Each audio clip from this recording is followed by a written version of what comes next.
The Myth of Jonah. In the compact yet compelling tome of Jonah, nestled within the Jewish Bible as one of the 12 minor prophets, we find a tale of divine duty and prophetic reluctance that resonates deeply. Spanning a mere 4 chapters, the Book of Jonah shares a narrative that is echoed with striking similarities in the Quran, albeit with a dash more detail.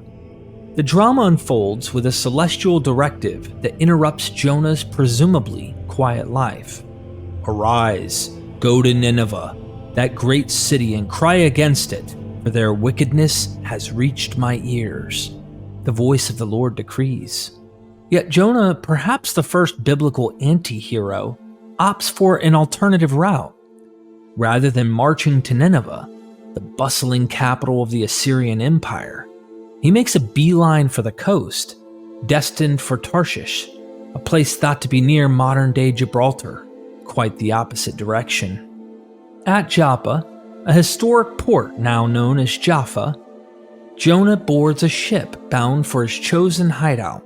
It's here we're introduced to the nature of Nineveh's notorious reputation, not for idolatry, but for a penchant for violence, a characteristic the Assyrians wore like a badge of honor. Curiously, the reasons behind Jonah's flight are kept under wraps until the tale's conclusion, leaving readers to ponder, what could make a prophet flee from a divine call? As it turns out, the answer is as human as it gets. As Jonah's ship cuts through the waves, the Almighty stirred up a tempest so fierce it seemed the very heavens were in uproar. The sailors, fearing for their lives, hurled their cargo overboard to lighten the vessel. In their desperation, they resorted to casting lots, an ancient method somewhat akin to drawing straws, to uncover the source of their divine misfortune. Fate pointed squarely at Jonah, the runaway prophet. Understanding now that they harbored a man who was dodging his divine duty, the sailors attempted to row to safety, but the storm's wrath was unyielding. At Jonah's own urging, and with considerable reluctance, they tossed him into the rolling sea, which promptly grew calm. In all of this miraculous turn of events, the sailors vowed sacrifices to Jonah's god, acknowledging his power even as the waves ceased their tumult. Trapped within the belly of a gargantuan fish, Jonah turned to prayer, his words filling the entirety of the book's 2nd chapter. His aquatic sanctuary, perhaps the most unorthodox prayer chamber in biblical lore, carried him for 3 days and nights. At last, the Lord commanded the fish, and it obediently regurgitated Jonah onto dry land. Revived but undeniably humbled, Jonah finally made his way to Nineveh, with the sand of the beach still clinging to him. He prophesied the city's destruction within 40 days. From the king to the commoners, the people of Nineveh took his words to heart, donning sackcloth and fasting in a display of sincere repentance. Their change of heart was so complete that God, in his mercy, decided to spare the city for the time being. Historical records external to biblical narrative later recount Nineveh's eventual fall to the Babylonians, marking the end of its era. In the narrative's epilogue, Jonah finds himself grappling with a profound existential crisis. Despite his successful prophetic mission in Nineveh, he is overcome with despondency, disheartened by God's decision to spare the city from divine retribution. In a somewhat theatrical display of his distress, Jonah constructs a simple booth on the city's eastern outskirts, seeking solitude and perhaps understanding. Overnight, a gourd plant miraculously sprouts, providing Jonah with much-needed shade and a brief break from his woes, to which he responds with a rare moment of pleasure. Yet this solace is short-lived. God then sends a caterpillar, an agent of minor but significant destruction, to kill the gourd, exposing Jonah once again to the harsh elements.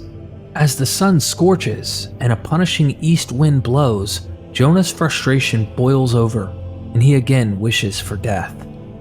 In this moment of despair, God presents a poignant lesson. Jonah mourned the gourd, which he neither sowed nor grew, a plant that came into being overnight and perished just as quickly. How much more, then, should he feel for Nineveh, a great city brimming with 120,000 souls, innocent in their ignorance, and their livestock?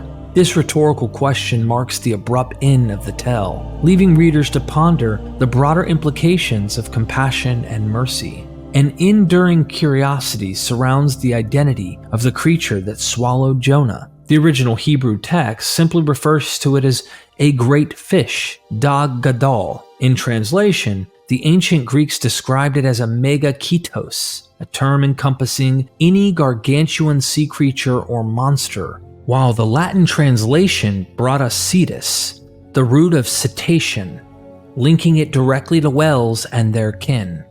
In classical Greek art, these creatures often appeared serpent-like, feeding the imagination with images of mythical sea monsters. Thus, interpretations of what swallowed Jonah range widely, from a literal whale fitting the biological definition to a mythic sea monster of the deep conjured from sailor lore. In the Gospel of Mark, chapter 4, we encounter a fascinating echo of the Jonah narrative that invites readers into a layered exploration of theme and symbolism. Both Jonah and Jesus find themselves aboard a vessel besieged by a tempest.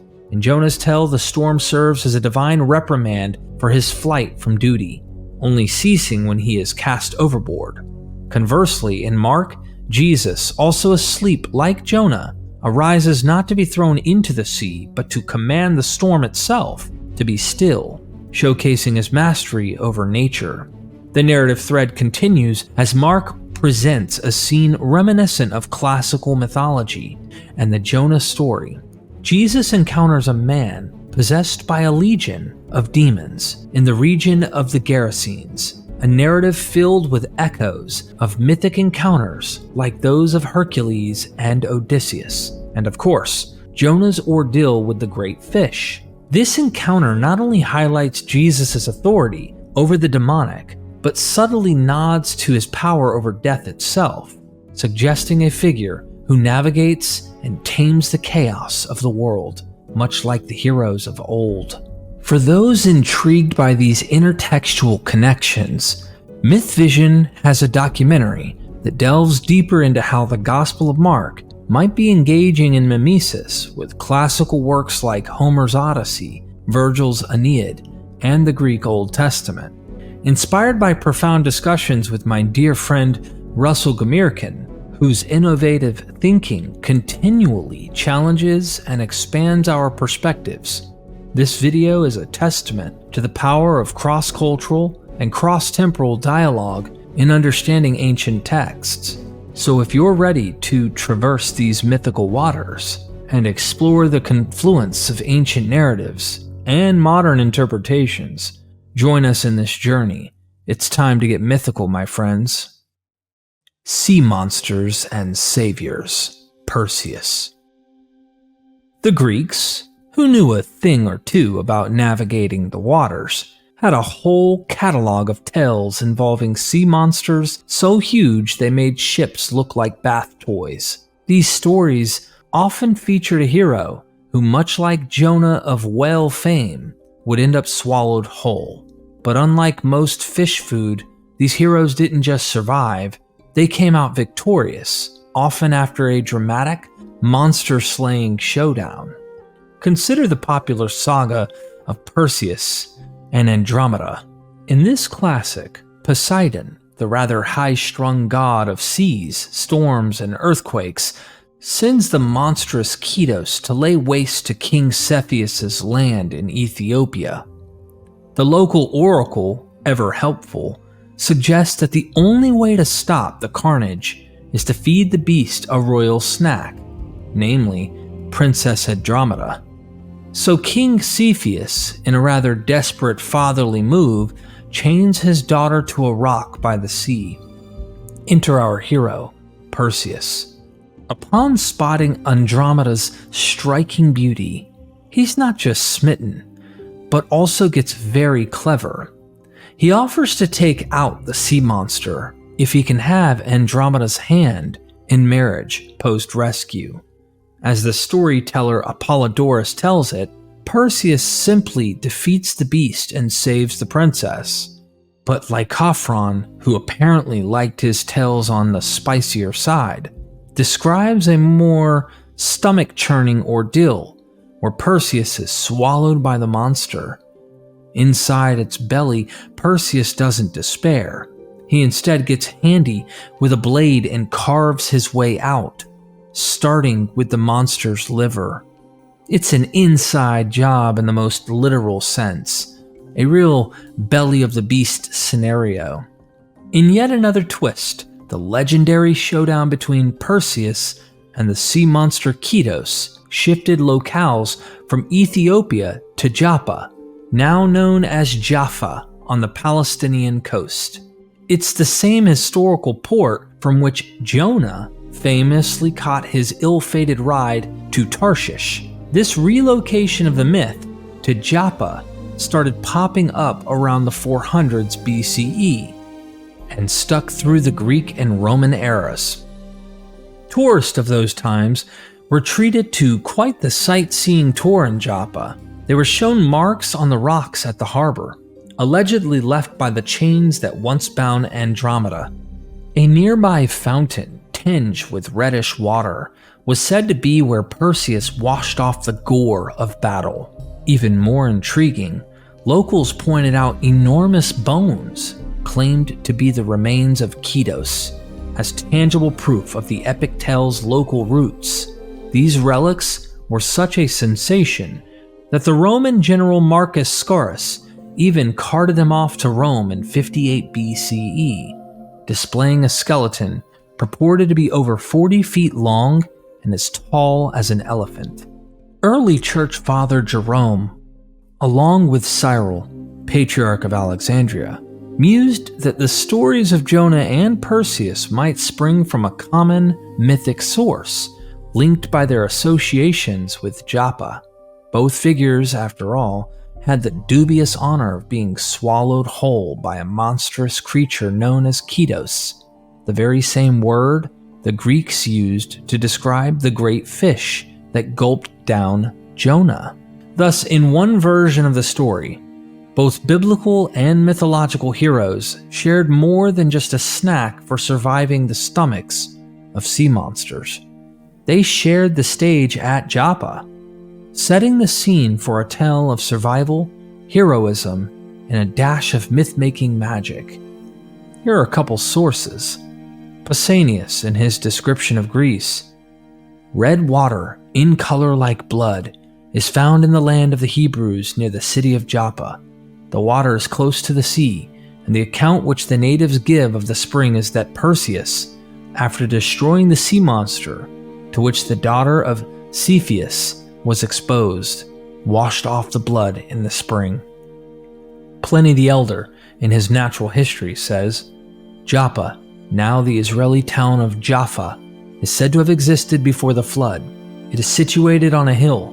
In front of it is a rock on which they point out the marks made by the chains with which Andromeda was fettered. Here there is a cult of the legendary goddess Ceto, the sea monster. Monsters and Muscles.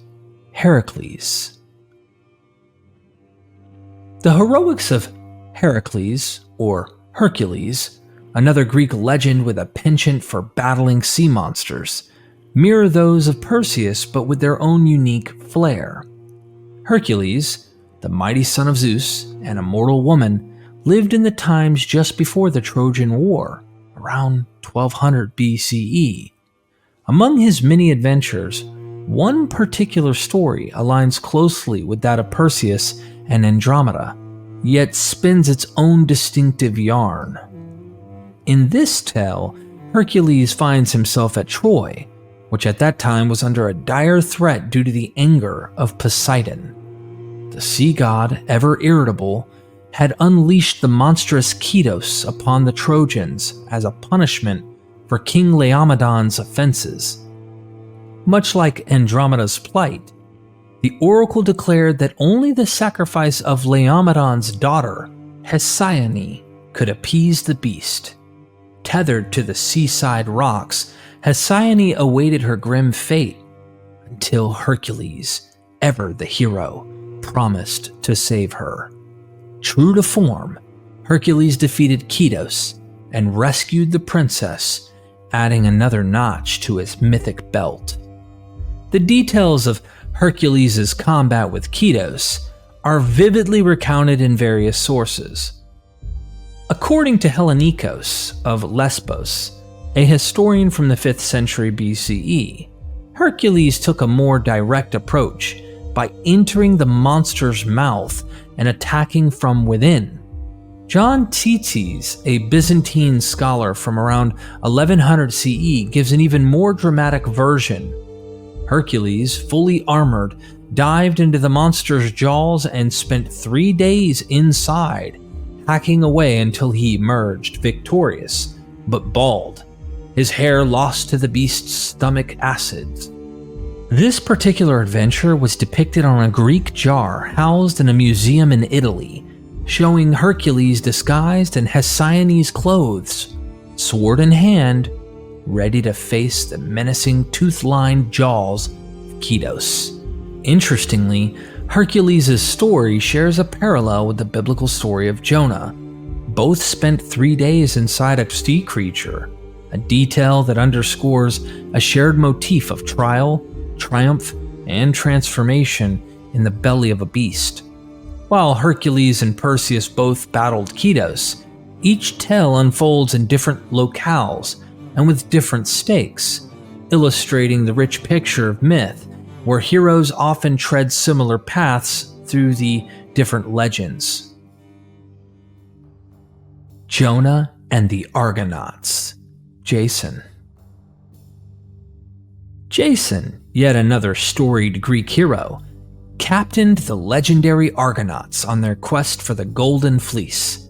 This epic journey began with a winged ram named Chrysomalos, meaning golden sheep, which saved the hero Phrixus and carried him to the kingdom of Colchis, near the majestic Mount Caucasus.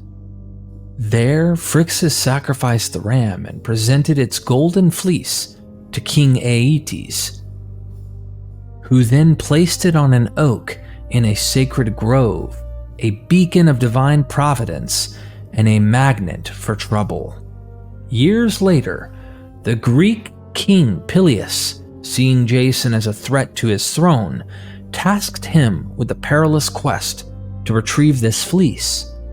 This story forms the heart of the epic poem Argonautica by Apollonius of Rhodes, penned around 250 BCE, during his time in Alexandria. Jason's adventures culminated in Colchis, where he faced a formidable dragon guarding the fleece. After stealing the fleece, Jason and his crew faced a harrowing escape back to Greece, pursued by Aeetes' fleet.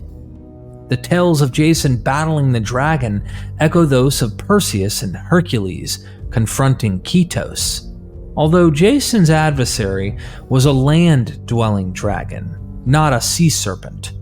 This dragon, known for its affinity for gold, still fits the familiar narrative trope of a hero confronting a gargantuan serpent-like creature. A striking depiction of Jason's encounter with the dragon is found on an Attic red figure vase by the Greek vase painter Doris, dating from around 490 to 475 BCE. This vase, discovered in 1833 in the Etruscan city of Cerveteri and now in the Gregorian Etruscan Museum at the Vatican, vividly captures a moment of the mythical drama. The artwork shows a scaly, wide-eyed dragon expelling a limp Jason, naked, bearded, and long-haired. Nearby, Athena stands spear in hand, possibly having commanded the dragon to release Jason. Behind the dragon's head, the golden fleece hangs limply on a fruit-laden tree, mirroring Jason's own vulnerable state.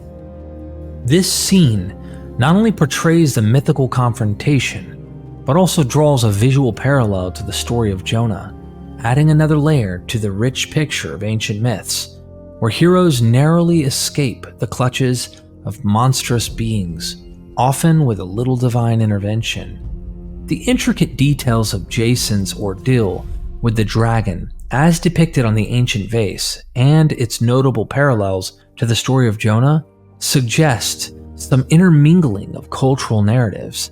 In this particular artistic representation, the dragon isn't killed, but instead survives and is compelled by Athena to release Jason, mirroring the divine intervention in the biblical story of Jonah, where God commands the great fish to safely expel Jonah onto the shore. These resonances across Greek and biblical tales highlight a potential cross-cultural exchange of mythic elements. The motifs of being swallowed whole by a sea creature, surviving an ordeal within its belly for an extended period, finally being expelled by the beast at the behest of a deity, are themes that recur in both traditions. This suggests that the author of the Book of Jonah might have been aware of these Greek myths, drawing on familiar storytelling elements to craft a narrative that resonated with both Jewish and broader Hellenistic audiences. Moreover, the specific setting of Joppa, a site steeped in both Greek and biblical lore, enhances the connection. In Greek and Roman times, Joppa was a place where tourists could see evidence of mythical sea creatures, purportedly validating the legends of heroes like Perseus. This backdrop could have provided a rich image for the biblical authors, who, familiar with these stories, integrated similar motifs into their own narratives.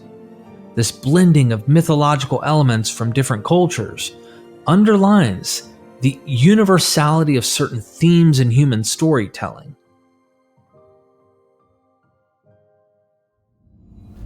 Babylonian Oanes and Jewish Jonah. Let's dive into a fascinating tidbit from the annals of ancient Babylonia, spiced up by Berosus around 280 BCE, which might tickle your mythological fancy, just as it does mine.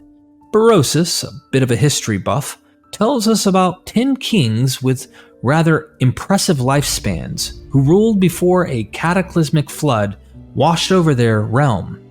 Adding to the intrigue, Babylonia was not short on the fantastical, boasting tales of 7 Apkallu hybrids who were half human, half fish. These aquatic sages popped up over successive generations to school humanity in the essential arts of civilization, from architecture to legislation, all dutifully inscribed on tablets stashed away in Sippar for safekeeping against the flood. The star of Berosus' lineup was Uan, or Uan Adapa, known in his book as Oanes.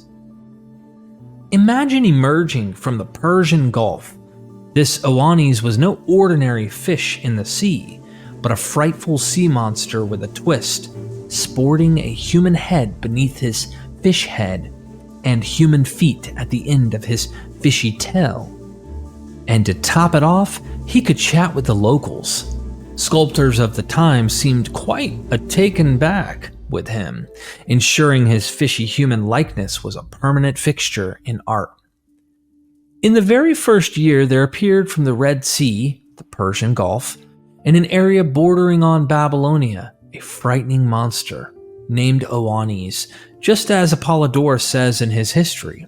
It had the whole body of a fish, but underneath and attached to the head of the fish, there was another head, human, and joined to the tail of the fish, feet like those of a man, and it had a human voice. Its form has been preserved in sculpture to this day. Berosus says that this monster spent its days with men, never eating anything, but teaching men the skills necessary for writing and for doing mathematics and for all sorts of knowledge. how to build cities, found temples, and make laws. At the end of the day, this monster Oanes went back to the sea and spent the night. It was amphibious, able to live both on land and in the sea. Oanes didn't just swim around, he was a daytime teacher, imparting knowledge on everything from math to city planning before slipping back into the sea for a nightcap. Archaeologists have even found these fish guys carved into the walls of royal palaces and temples, confirming Berosus wasn't just spinning fishtails. Now, does this ring any bells with Jonah's story from the Bible? Swallowed by a sea monster only to be spat out with a message of doom for Nineveh? The resemblance is striking, not just visually but even in name. Jonah, or Iones, in some translations sounds suspiciously close to Oanes. This uncanny connection has led some scholars to muse that the biblical tale might just be a distant ripple from the Legend of Oanes, our scholarly sea creature of Babylon.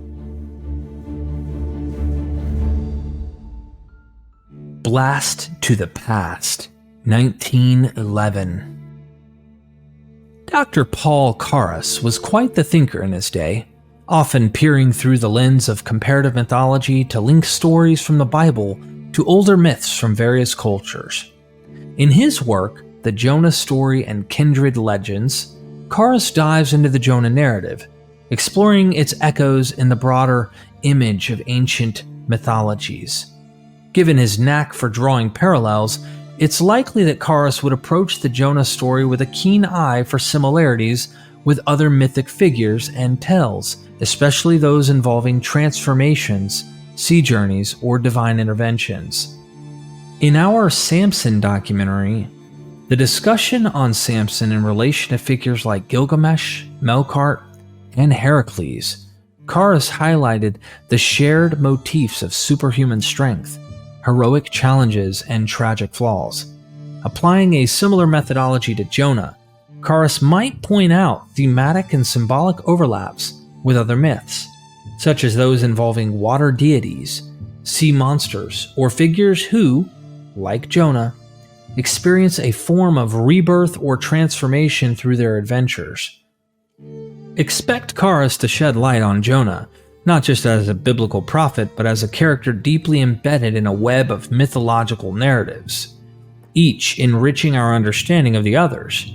His insights, though over a century old, might still provide valuable perspectives on how these stories reflect universal human experiences and cultural exchanges across ancient civilizations. The ancient tradition of the fish as a guide through the ocean of death reaches a new phase in those stories, which have found their classical type in the biblical book of Jonah. The myth assumes a literary form, and thereby the properly mythological features kind of disappear. It is humanized, but the symbolic meaning of it was still understood in the days of Christ. Being one of the latest additions to the Old Testament, the story scarcely received its final shape much before the 3rd century preceding our era. The interpretation of the Jonah story is contained in a prophecy which gospel tradition places in the mouth of Jesus himself, who says, "For as Jonah was 3 days and 3 nights in the whale's belly, so shall the Son of Man be 3 days and 3 nights in the heart of the earth." The interpretation of the fish as representing both the powers of death and also the chance of resurrection, or of an immortality of some kind, is unequivocally expressed in the quoted passage.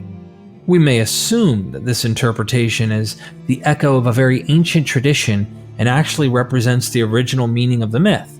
The Book of Jonah is apparently not derived from an Israelite source.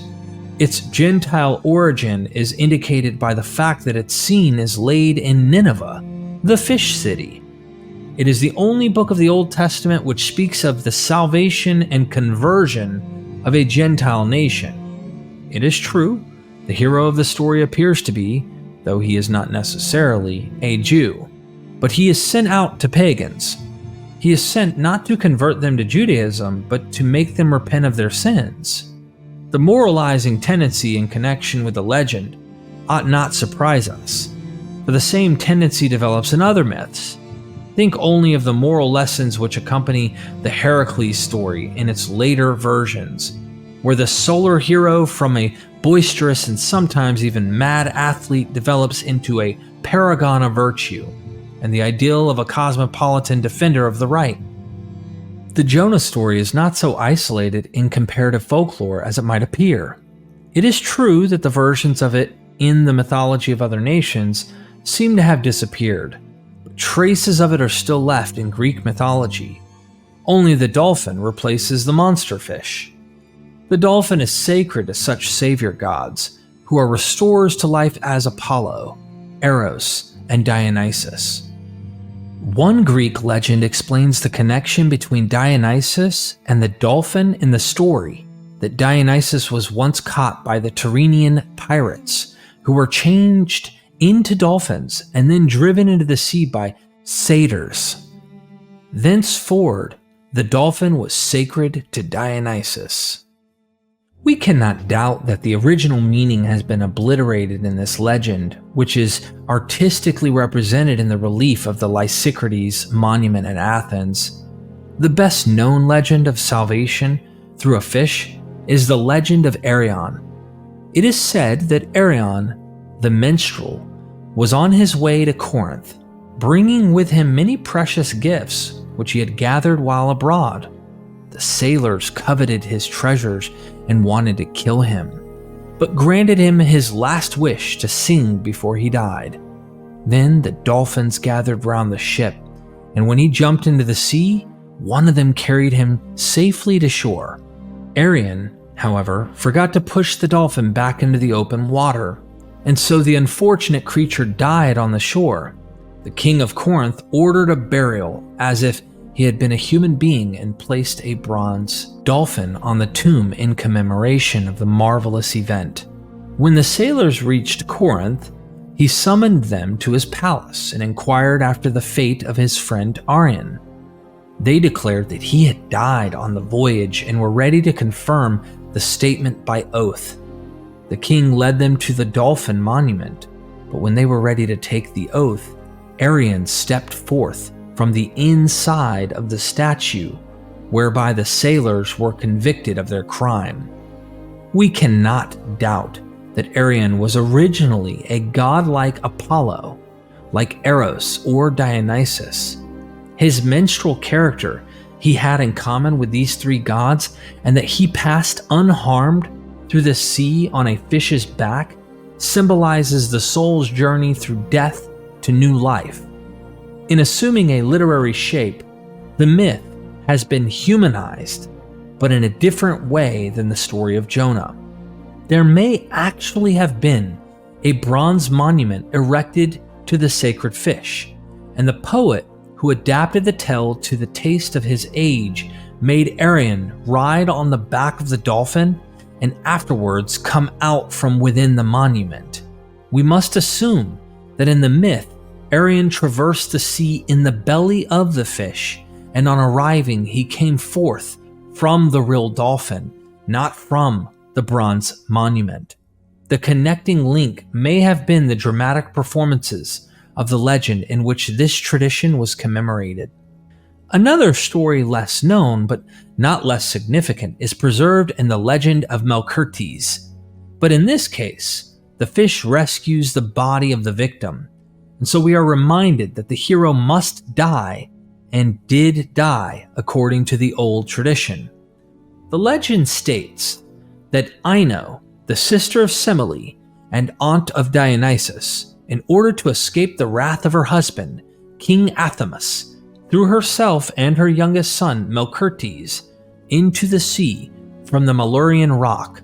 She became the local goddess of those shores, helping sailors in distress. The body of Melchertes, however, was borne by a dolphin to the Isthmus of Corinth and deposited under a pine tree. The Corinthians instituted the Isthmian Games in his honor, and coins of Corinth commemorate the event. The name Melchertes seems to indicate that this form of the legend has been imported from Phoenicia, for the name Melkurtes appears to be a Hellenized form of Melkart. This derivation is further confirmed by the existence of a Tyrian coin on which Melkart, lord of the city of Tyre, is represented as riding on a seahorse. The Greek word Melkurtes would mean honey winner. And check out these coins. It should be noted that 3 out of the 4 Corinthian coins picture Melkurtes as alive riding on the dolphin in an upright position.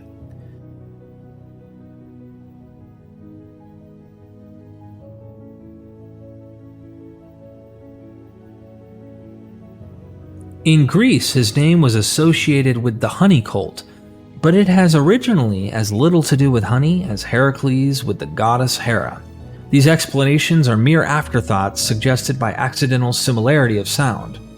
One coin here inserted, the last in our illustration, indicates that Melkurtes was originally a god of vegetation because he is surrounded by ears of wheat and other symbols of vegetable life. In the 2 stories of Melkurtes and Arion, the artistic sense of the Greek has obliterated the grotesque features of the myth, which appear natural in Oriental religions but are offensive to Greek taste.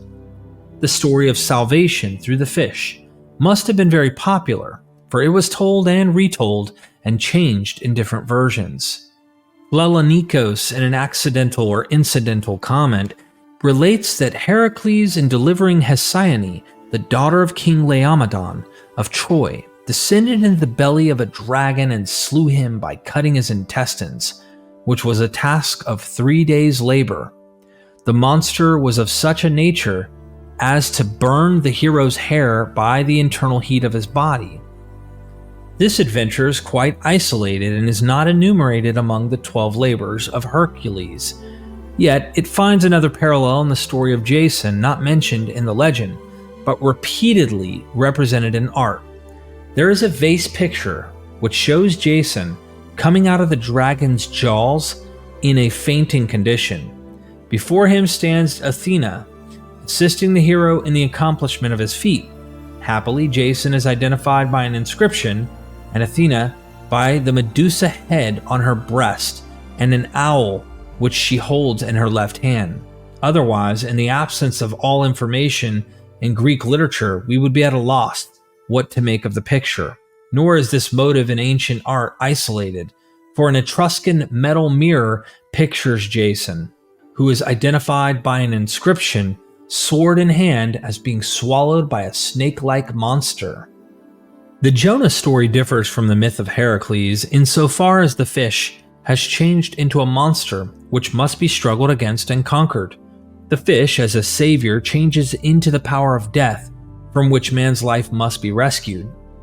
This appears not only in the stories of Hercules and Jason, but also in their variant, the story of Perseus and the rescue of Andromeda, which is most dramatically represented on a hydria, a water jar preserved in the Berlin Museum. We see Andromeda tied to a rock to the right, and to the left are her parents, and underneath in the water, which is indicated by the presence of fish, Perseus, with a sickle sword in his right hand and a lance in the left, struggles with the monster. The rescue of Andromeda was a favorite subject with Greek artists, and our front piece shows one of the most beautiful marble reliefs that have come down to us from Greek antiquity. We know nothing more about these legends, but the indication is sufficient to prove that there were myths current among the Greeks after the pattern of the Jonah story. It is peculiar that Leonikos makes Hercules stay 3 days in the belly of the monster, and this is the same time attributed to Jonah by Jesus and to his own sojourn in the heart of the earth, which means to the abode of the dead, or death. While the Jewish prophet plays the part of a patient sufferer being swallowed and spit out again, the Greek heroes enter the dragon's jaws not in passive submission, but with sword in hand as energetic fighters, determined to conquer the monster and gain their salvation not through prayer by the mercy of God, but through their own valor.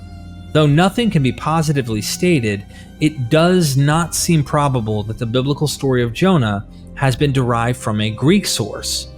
And if we consider that it has been located in Nineveh, the great Assyrian metropolis, we may assume, with great plausibility, that we shall have to seek the immediate source of the story in Assyria, perhaps through a Babylonian medium. That we have not yet been able to trace the original in the ancient monuments is no refutation. At any rate, there is no reason to seek its source in a more distant country, as for instance India, where Pitchell locates it.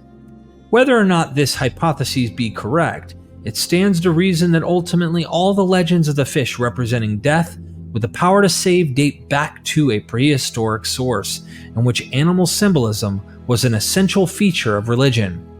We may mention in this connection that the idea of magicians living in the belly of a fish occurs also in other quarters of the world, but the similarity of this idea to the Jonah story is only in appearance. There are even stories in Native American lore as well as other Eastern traditions as seen in art, this one that you have on the screen with a man coming out of a fish, the Matsya avatar. We should now turn to much more recent scholarship on Jonah. Odysseus and Jonah, Sea Monsters and the Fantastic Voyage. Bruce Loudon wrote what I consider the goldmine of scholarship pertaining to mythology. In 2011, he published a must-read book called Homer's Odyssey and the Near East, where he goes through several myths all throughout the ancient Near East and Homer's Odyssey, with a shocking observation. No other ancient Near Eastern texts have a closer comparison to Homer than the Bible. He found it scandalous that this isn't echoed from more scholars. But go figure, the field of classics and Bible is usually studied in isolation with few dabbling in both arenas. Admittedly, biblical scholarship doesn't venture into these Greek areas often, but really should. Let's all say this together. Of course, the Bible is influenced by earlier Near Eastern myths, but does it really stop there? This is where Dr. Loudon kicks serious ass. His book helps to clearly categorize the myths into particular genres without trying to make genetic connections between these myths, meaning he isn't going to die on the hill of trying to suggest the Bible must have directly borrowed from the Greeks to craft their narratives, though it is possible, or even likely. He typically opts for a middle group position, suggesting that the Bible and the Greeks both have common sources or antecedents which influenced their mythical creations. Let's highlight what he has to say about Jonah and the Odyssey. Alright, imagine you're on an epic adventure like the Odyssey. You know that ancient Greek tale filled with gods, monsters, and a hero named Odysseus. Now, at the heart of this story is what we would call the ultimate sea voyage, packed with mind-blowing adventures. Sure, the Odyssey isn't all about sailing and sea monsters, but those parts where things get really wild are seriously cool. Now, Odysseus, after paddling his heart out for 2 whole days, finally catches sight of this gnarly, rocky coastline called Scheria. But get this, his raft's toast, courtesy of the almighty Poseidon, god of the sea. Now here's the kicker. Odysseus is sweating bullets, not just because he's stranded, but because he's got 2 big reasons not to brave the open ocean again. I fear lest a great gust, having snatched me away again, would bear me, groaning deeply, back to the sea, teeming with fish, or lest a god would send a great monster, Kitos, against me from the sea. Odyssey 5. Did you catch that? There's that Greek word Kitos again. In the Odyssey, gives us a quick flash of the mythic genre that involves a lone hero completely separated from his crew, afraid for his life from a fantastic sea monster. This exact same genre of myth is seen in the Book of Jonah, as well as a few other episodes in the Odyssey and the Iliad. You can also find this genre of myth in an Egyptian tale, the Shipwrecked Sailor. Loudon says that Jonah's great fish combines the separate functions of the sea monster and the god Poseidon. This mythic type overlaps with two genres: romance shipwrecks and fantastic voyages. The hero is delayed on their journey home. Within the Odyssey, the fantastic sea journey and/or shipwreck accounts for why he is trapped in a foreign land, a marvelous or exotic place, for all or much of this period. This genre association is even more solidified between the Greek, Old Testament, and Egyptian myths, with an apocalypse of a god's destructive wrath being on a whole group of people. Poseidon and Yahweh are directly paralleled when Poseidon was going to completely destroy the Phaeacians' city in Odyssey 13, which is avoided just as Yahweh was going to completely destroy Nineveh in Jonah chapter 3. Poseidon had divine wrath toward Odysseus, just as Yahweh had towards Jonah. Gods and monsters are linked in myth, as is seen in both stories. A recurring theme in this type of myth involves the hero being the lone survivor of a remarkable sea-related event.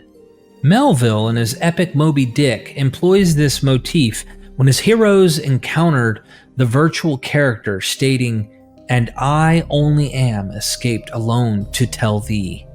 This motif also appears in the ancient Egyptian myth of the shipwrecked sailor, where the protagonist is the sole survivor after a massive wave sinks his ship, similar to instances in the Odyssey where all but Odysseus perish at sea. Then the ship died. Of those in it, not one remained. Then the boat died, and of those who were in it, not a single one survived. After the shipwreck, the protagonist of the shipwrecked sailor finds himself washed ashore on an idyllic island akin to Odysseus landing on Aegeia. Instead of encountering a goddess, he meets a friendly giant serpent. In the Odyssey, when Zeus strikes Odysseus' crew's ship with lightning as punishment for violating Helios' cattle, only Odysseus survives by clinging to the kill and mast. Poseidon similarly destroys the Phaeacian crew after they transport Odysseus home, leaving him as the sole survivor of an extraordinary sea journey. In the Odyssey, Odysseus refers to a sea monster as Kitos, which J.B. Hainsworth explains as any sort of sea monster. Although Hainsworth claims this is the only mention of sea monsters in the Odyssey, there are other mentions or references. For instance, the Iliad also uses Kitos to describe a sea monster in the story of Hercules battling a monster threatening Troy. This tale stems from Laomedon cheating Poseidon after building Troy's walls. Poseidon then sends a sea monster to attack Troy, which Laomedon tries to appease by offering his daughter Hesione. The Odyssey categorizes beings into mortals, immortals, and monsters, with monsters often possessing characteristics of both mortals and immortals. Monsters are typically more powerful than mortals, but less powerful than gods, and are usually mortal themselves. Hansen classifies Greek mythological monsters based on three principles: increasing the size of a natural creature, multiplying body parts, and combining body parts from different creatures. The sea monster Odysseus fears falls under the first category, being of considerable size. Moreover, the Odyssey consistently portrays monsters as lacking civilization and behaving independently of societal norms, such as the Cyclopes living without laws in Odyssey 9. Monsters usually reside in isolated places far from other beings. Despite their autonomy, monsters often serve or are empowered by gods in some way. Odysseus attributes divine agency to the sea monster he fears, believing Poseidon, whom he mentions explicitly, would send it due to his wrath. The encounter with the sirens incorporates motifs common to sea monster episodes. Though less monstrous, the sirens are deadly, occupying an isolated location like most Odyssey monsters. They sit on a rocky outcrop, surrounded by the sea, with heaps of men's skeletons nearby, evoking an underworld atmosphere. Unlike other monsters, the sirens indirectly threaten Odysseus by luring him onto rocks with their enchanting song, jeopardizing his homecoming. Despite their plural nature, Odysseus alone hears their song, tied to the mast to resist their allure. Similarly, Scylla and Charybdis pose mortal threats, embodying the danger of devouring sailors. Scylla's 6 heads and numerous teeth highlight her voracious nature, as she devours 6 of Odysseus's crew. After surviving Thrinacia, Zeus destroys the crew and ship, leaving Odysseus to face Scylla and Charybdis alone.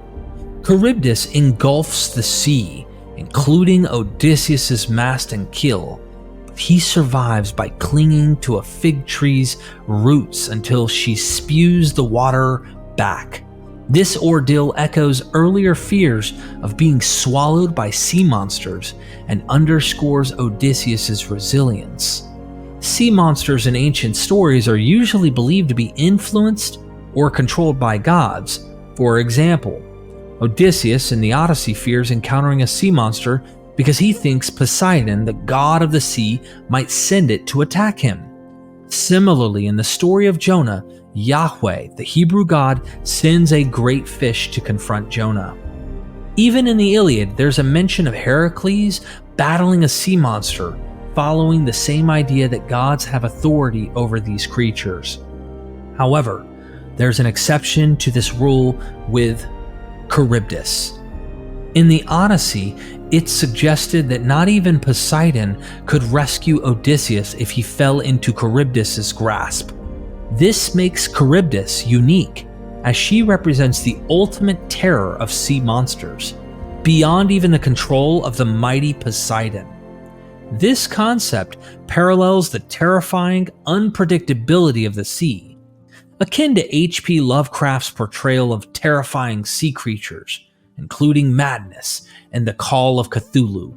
In the Odyssey, Odysseus mentions the fear gripping his men as they near Charybdis 3 times, highlighting the overwhelming panic associated with encountering such a fearsome creature. The Book of Jonah offers a narrative that holds significant relevance, often overlooked in classical literature, particularly in comparison to works like the Odyssey, and possibly even more so to Apuleius' Golden Ass. It stands out due to its maritime setting, with Old Testament mythology, which typically focuses on land-based narratives, unlike the seafaring adventures of Homer's epic. The myth of Jonah draws heavily from motifs used in the Odyssey, such as the fantastic voyage, encounters with sea monsters, divine storms, and themes of impending doom. Despite sharing these motifs, the myth of Jonah does diverge in several key aspects. While the Odyssey often validates the power of its gods, the Book of Jonah serves other agendas, particularly those endorsing Yahweh. Additionally, unlike the heroic protagonist of classical epics, Jonah is portrayed as a prophet who repeatedly demonstrates poor judgment, contrasting sharply with the cunning and resourcefulness of Odysseus. In Aristotelian terms, Jonah lacks the moral stature expected of a hero, which gives the narrative a satire tone rather than an epic one. Though it shares many motifs with the Odyssey, the myth of Jonah adapts an inverted mode of storytelling, akin to how Euripides' play, like Helen or Iphigenia in Taurus, or even Apuleius' Golden Ass, diverge from traditional epic structures. Let's take notice of how Jonah's role as a prophet shares similarities with other parts of the Odyssey. Jonah's tale begins with him fleeing from his duty to deliver Yahweh's message to Nineveh, a city known for its wickedness. He boards a ship bound for Tarshish to escape from Yahweh's command. As a fugitive prophet seeking refuge on a ship, Jonah's story echoes Theoclymenus, a prophet whom Telemachus welcomes aboard his ship in the Odyssey. Both prophets eventually prophesy impending apocalypses, warning the wrongdoers of the impending doom. Jonah predicts the destruction of Nineveh's inhabitants, while Theoclymenus foretells the demise of the suitors and their allies. However, there are notable differences between the two prophecies. The wickedness of Nineveh is vaguely described, and ultimately the city's destruction is averted, which may serve to undermine Jonah's credibility as a prophet. In contrast, Theoclymenus proves to be a genuine prophet as his prophecy of the suitor's fate comes true. Once Jonah sets sail, his story closely mirrors motifs found in the Odyssey. Yahweh immediately stirs up a violent storm against Jonah and the ship he's aboard. The Lord let loose a hurricane on the sea. Jonah 1:4. This theme of divine storms is also prominent in the Odyssey. For instance, after sacking Ismaros, Odysseus and his crew encounter a storm attributed to divine wrath. In both Homeric and Old Testament mythology, storms at sea are often seen as manifestations of divine anger. Odysseus credits Zeus for provoking the storm, though the Odyssey doesn't clarify why Zeus would do so. In the Odyssey, storms typically fall into two categories: those directed against Odysseus personally, and those against his crew. The storms Poseidon sends directly at Odysseus, particularly as he journeys alone on his raft, stem from the sea god's anger towards him. Similarly, the storm Zeus raises to punish the crew for violating Helios's cattle on Thrinakia is directed at them, not Odysseus. In Jonah's story, Yahweh clearly directs the storm at Jonah, akin to Poseidon's actions against Odysseus in Book 5. The Lord let loose a hurricane on the sea, Jonah 1:4. Interestingly, when the storm hits, Jonah is asleep below deck, resembling Odysseus' situation after the Aeolus episode and on Thrinakia. In the Odyssey, a crew member persuades others to open a bag given to Odysseus by Aeolus, resulting in a storm unleashed by Poseidon's wrath. Similarly, Jonah sleeping during the storm parallels Odysseus' exhaustion, leading to a sleep on the sail. These instances highlight the parallel themes of divine wrath and its consequences in both stories. Both myths depict a growing opposition between the heroes and the rest of the crew, leading to the protagonist becoming separated and isolated from them. In the Odyssey, tensions between Odysseus and his crew emerge, particularly evident in the Aeolus episode where a crew member, likely Eurylochus, instigates the disastrous opening of the Bag of Winds out of insubordination. This act not only hampers their return to Ithaca, but also foreshadows their ultimate failure to return home. At one point, Odysseus briefly entertains thoughts of suicide as he sees the storm winds driving them away from Ithaca, a moment reminiscent of Jonah's later plea to his crew to end his life. Similarly, Jonah's story presents a contrast between the protagonist and the crew, albeit with an inverted dynamic. While Odysseus' crew often opposes him, Jonah's crew acts responsibly and respectfully towards him, despite being strangers with no prior acquaintance. The crew treats Jonah fairly and with courtesy. Their concern during the storm, directed by Yahweh at Jonah, mirrors the anxiety felt by Odysseus' crew when facing dangers like Scylla and Charybdis. This parallel highlights the thematic tension between the protagonist and the crew in both myths. In both mythic traditions, mortals resort to casting lots to assign blame or responsibility in unexpected situations. In Jonah's story, when the sailors sense that the storm is somehow connected to one of them, they decide to use lots to determine who is at fault. The sailors said amongst themselves, "Let us cast lots to find out who is to blame for our misfortune." Jonah 1:7. Similarly, in the Odyssey, tensions between Odysseus and his crew lead to the drawing of lots to choose who will scout out Aiaia, with Eurylochus ultimately selected for the task in Odyssey 10.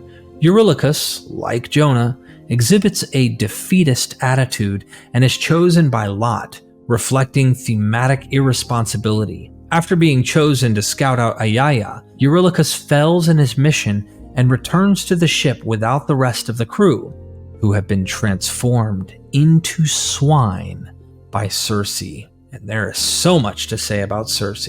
He refuses to lead Odysseus to Circe's palace, displaying a defeatist outlook that foreshadows the ruinous events on Thrinakia. Similarly, when Jonah is identified as responsible for the storm, he admits his guilt and asks to be thrown into the sea, mirroring Eurylochus's pessimistic view of the crew's chances of survival. The storms sent against Odysseus's crew for violating Helios's cattle and against Jonah both result in the hero being separated from their crews, embarking on a fantastic voyage, encountering a sea monster, and being the sole survivors. However, the responses of the crews differ greatly. In Jonah's story, the sailors react with fear of Yahweh and offer sacrifices and vows to him, contrasting sharply with the perverse sacrifice made by Odysseus's crew to Helios on Thrinakia. This piety displayed by the sailors foreshadows the response of the inhabitants of Nineveh later in the myth, who also act piously to avert the impending apocalypse threatening their city. In Jonah's narrative, the sea monster acts under the command of Yahweh, reflecting the monotheistic worldview of the Hebrew tradition. While the sea monster initially poses a threat to Jonah, its ultimate role is one of salvation, as it delivers him safely to shore.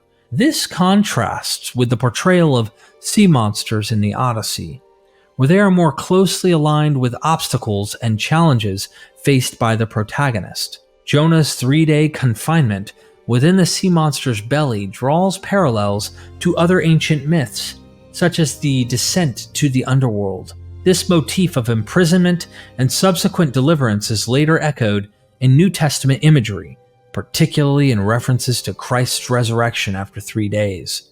Furthermore, Jonah's survival within the sea monster's belly is depicted as a manifestation of divine favor, rather than personal heroism, as seen in the case of Odysseus in the Odyssey. The motif of "I alone survived" takes on a nuanced meaning in Jonah's narrative, emphasizing Yahweh's agency in preserving Jonah's life and redirecting him towards fulfilling his divine mission. The Odyssey contains 3 distinct sequences, each culminating in a contained apocalypse. 2 of these, found in books 12 and 13, bear striking similarities to the impending doom Jonah prophesies for Nineveh. These apocalyptic events, set at sea, mark the end of fantastic voyages and echo the motif of "and I alone survived." In Book 12, Zeus orchestrates the demise of Odysseus' crew for their disobedience, mirroring the fate feared by Jonah's sailors. Similarly, in Book 13, Poseidon's anger towards the Phaeacian crew parallels the impending catastrophe Jonah predicts for Nineveh. However, divine intervention in both narratives averts total destruction. The entire narrative of Jonah revolves around the looming threat of Nineveh's apocalypse, reminiscent of the destruction of Sodom and Gomorrah. Yet Jonah's refusal to heed Yahweh's command to denounce Nineveh disrupts this trajectory, setting the stage for a series of ironic reversals and averted catastrophes. Jonah's interactions in Nineveh mirror Odysseus' encounters with the Phaeacians in several ways, Both protagonists deliver prophetic warnings of impending doom, prompting the inhabitants to take action to appease the wrathful deity. The response of the Ninevite king closely parallels that of Alkinoos, urging his people to repent and seek divine forgiveness. Ultimately, both Yahweh and Poseidon relent from their wrath, highlighting themes of divine mercy and forgiveness. The author of Jonah employs a comedic tone to subvert traditional motifs and challenge conventional perceptions of divine wrath. This shift towards a more forgiving deity reflects a departure from the prevailing religious practices of the time. Like the character Lucius in The Golden Ass, Jonah's inability to grasp the significance of divine intervention underscores the comedic elements of the narrative and invites reflection on deeper themes of human folly and divine grace. One hell of a myth. Well, the verdict is in, my friends. We should be able to see that Jonah doesn't escape the myth genre. What exactly inspired this story will probably never fully be known. It does carry a comedic tone of sending a prophet to a land of people who dealt cruel with Israel to warn them of destruction when they, those very same people, destroyed yours. An interesting comment on Reddit by Zanilla Milla carries an interesting implication. The intriguing thing about Jonah is that it was set in the town of Joppa, where in Greek myth, Andromeda was offered up to the Kitos. According to Pliny the Elder, the bones of this monster were transported from Joppa to Rome in 58 BCE. This suggests the possibility that the myth was inspired by a beached whale skeleton in Joppa that was locally famous. Strabo also quoted Posidonius, who described another skeleton on the Syrian coast of a dragon whose jaws were large enough to admit a man on horseback. The biblical story of Jonah, localized in the same area as the Andromeda myth, may represent a Jewish attempt to explain the same locally famous skeleton of a large marine creature. Indeed, Jonah 2:10 says that the great fish vomited Jonah onto dry land, which gives an explanation for why this creature beached itself on the coast. These are very interesting observations. I would also like to note that later storytelling found in the mythic origins of the church, narrated in Acts of the Apostles, we find a very interesting rewrite of Jonah into Peter's part. Like Jonah, who reluctantly received a call from God to take his word from the city of Joppa in Jonah 1:3 to the non-Israelites at Nineveh, so a hesitant Peter in Acts 10 was commissioned by the same God to go from Joppa, Acts 10 and 9, to the Roman soldier Cornelius and preach the gospel to a Gentile. Both messengers withdrew their initial protest only after 3 days and nights in the belly of the great fish with Jonah and to Peter in a thrice told vision. And perhaps the word of the Lord which came to Jonah a second time, resulting in the Ninevites' repentance unto life, is similar to Cornelius' baptism. Finally, Peter's Aramaic name Simon Bar-Jonah in Matthew 16:17 might have suggested reason for these authors to fit Jonah's myth into Peter's story. Since 1911, we have discovered that much of the materials in the Old Testament should be dated later and may change our perception of how the influence may have happened with the stories of the Old Testament. Are all of these stories developing completely independent from the Greeks with common sources they share? Or is it messier than we realize with influence traveling in various directions from different cultures?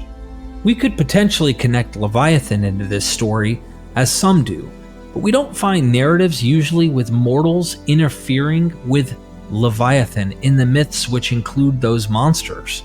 One can see the dragon of Revelation tied into various Greek myths, as well as the Leviathan and Behemoth myths of Jewish lore. They seem to be pulling ideas from various sources, so we don't try to take a strong stance against those ideas being the case. I'm curious, to know what you think about the Jonah myth.